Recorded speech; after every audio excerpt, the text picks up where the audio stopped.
Endapo ukanielewa na ukapata ufahamu kwa hichi ambacho ninakufundisha, utakuwa na uwezo mkubwa sana kuzishinda nguvu za giza. Title ya somo, andika usiku, alafu weka slash, weka mkato, alafu andika malango ya ndoto yanavyotumika na adui.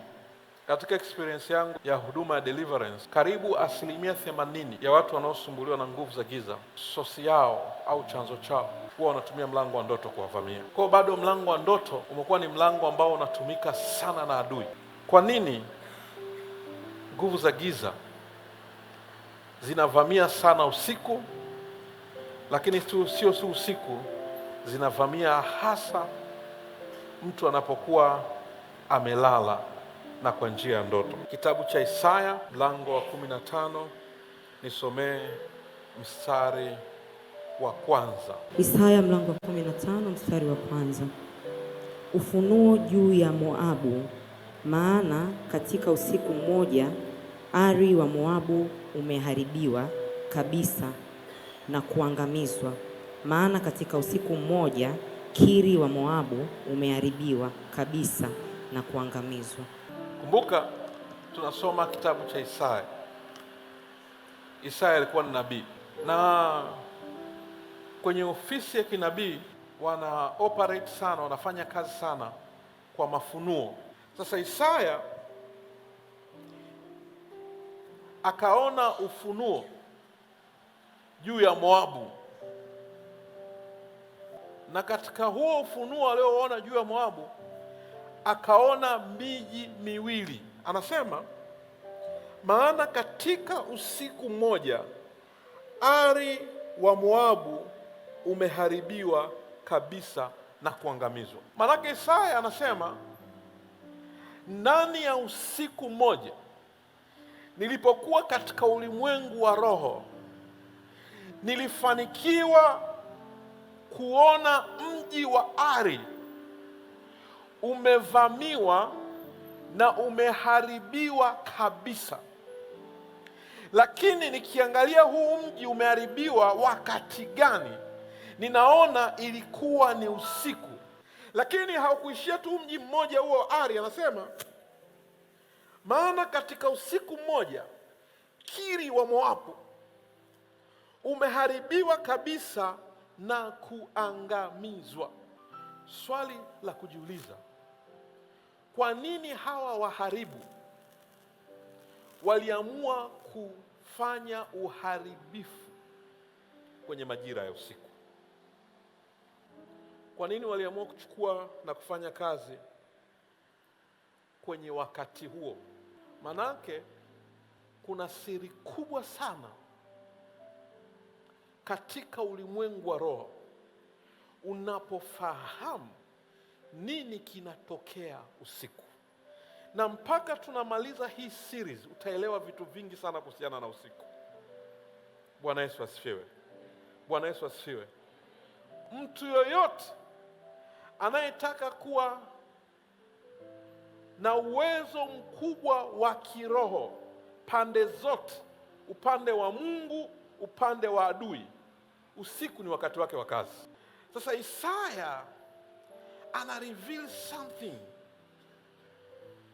kwamba hawa waharibifu ili wafanikiwe kuiharibu ile miji kabisa, kuna majira, kuna nyakati ambazo wanatakiwa kwenda kufanya huo uharibifu. Na anasema alipoangalia akagundua katika huo usiku tu mmoja wakafanikiwa kuiharibu Ari. Ndio maana kuna future za watu na career za watu zinaharibiwa ndani ya usiku moja. Anapologwa, halogwi mara nyingi usiku. Halogwi Jumatatu, halogwi Jumanne, halogwi Jumatano. Analogwa usiku mmoja, ila matokeo ya huo mlogo mmoja, matokeo ya huo mlogo, anaweza akahangaika miezi, anaweza akahangaika miaka, lakini ni kwa sababu aliwahiwa kwenye majira hayo. Ukimsoma Isaya unaanza kuwa awake, unaanza kuona kwamba kumbe kipindi ninapoenda kulala kuna watu wanaamka. Wanaoitawala asubuhi ni wale walioiweza asubuhi ikiwa usiku. Mtu yoyote, ili uifanikiwe kesho yako, lazima udili nayo usiku, kwa sababu wakati wa usiku ndo wakati wa kutengenezewa mabaya yako yatakao kupata. Kwa hiyo wakati wa usiku pia ni wakati wa wewe kujitengenezea mazuri yako. Kitabu cha Ayubu mlango wa 36 mstari wa 20. Ayubu 36 mstari wa 20. Usiutamani usiku, wakati watu wakatwapo katika mahali pao. Rudia tena. Usiutamani usiku, wakati watu wakatwapo katika mahali pao. Sasa huyu Ayubu anazungumza, anasema usiutamani usiku.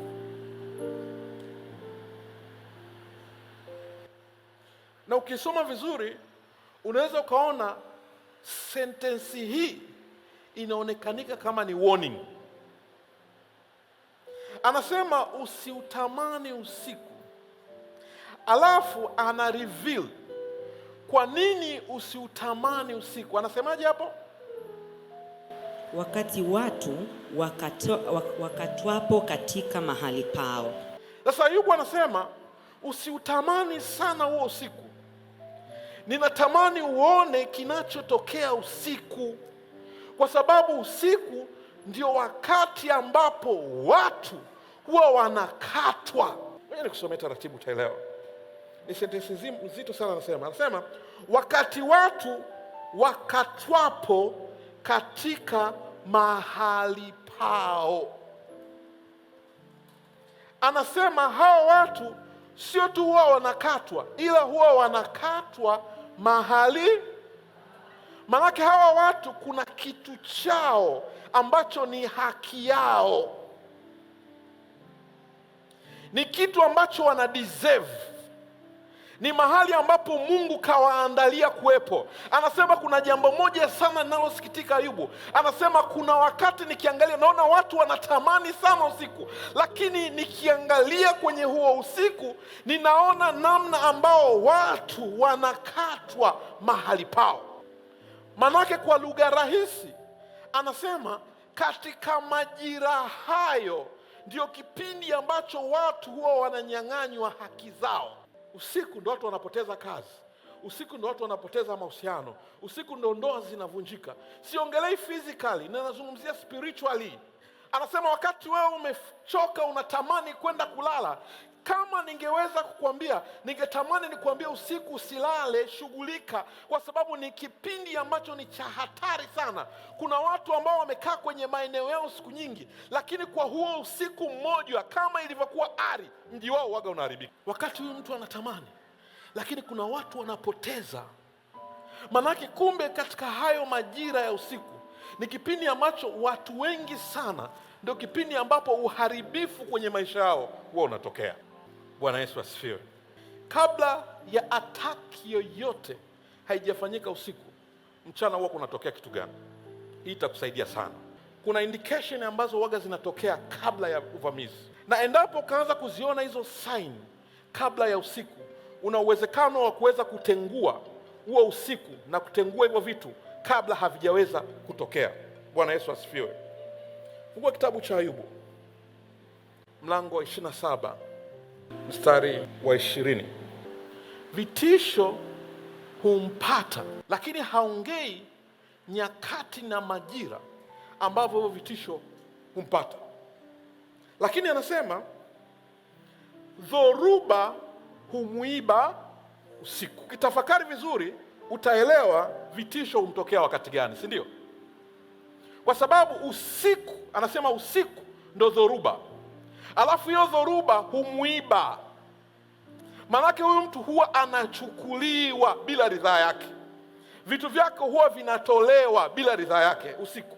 Lakini kabla ya usiku, kabla ya dhoruba kumwiba, kabla havijatolewa vitu vyake, kabla chochote hakijafanyika, kuna kitu huwa kinatokea wakati wa mchana. Na anasema wakati wa mchana kinachotokea ni vitisho. Wewe nikwambie, chochote kabla hakijafanyika usiku, usiku huwa kinatimia, lakini pia maandalizi yake huwa yamefanyika kabla. Kwa usiku waga anaenda kutimiza kitu ambacho kimejadiliwa, kimetafakariwa mchana. Sasa anasema mara nyingi huyu mtu kabla hakijatokea chochote ambacho kinatakiwa kutokea, kitu cha kwanza ambacho huwa kinafanyika kwenye spirit ya huyu mtu huwa kuna kama hofu ambayo watu wameita fear of unknown. Unakuwa na hofu na haujui unaogopa kitu gani. Unakuwa na wasiwasi na hujui una wasiwasi na kitu gani. Unakuwa unahisi kuna jambo linatokea, lakini haujui hilo ni jambo gani. Hata ujitafakari, hauoni kama kuna shida sehemu, lakini ukikaa ukitulia, ndani yako unaona uncomfortable. Kuna namna tu, hata kama haujagombana na mtu, lakini ndani yako kuna uncomfortability.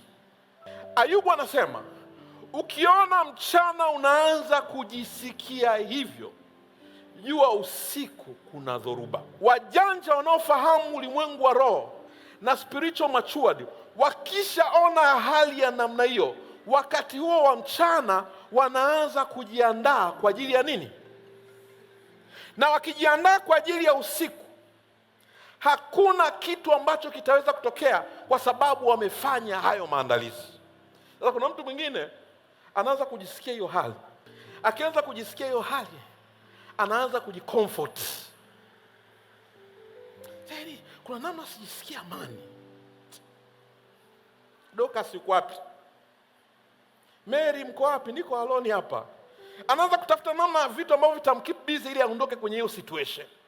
Lakini light angejua kabla lile tukio lijatokea, lazima Roho Mtakatifu majira ya mchana, majira ya jioni, majira ya asubuhi, huwa analeta indicator, huwa anakualert, huwa anaanza kukupa namna ya wewe kushtuka kwamba kuna kitu ambacho kinaenda kutokea.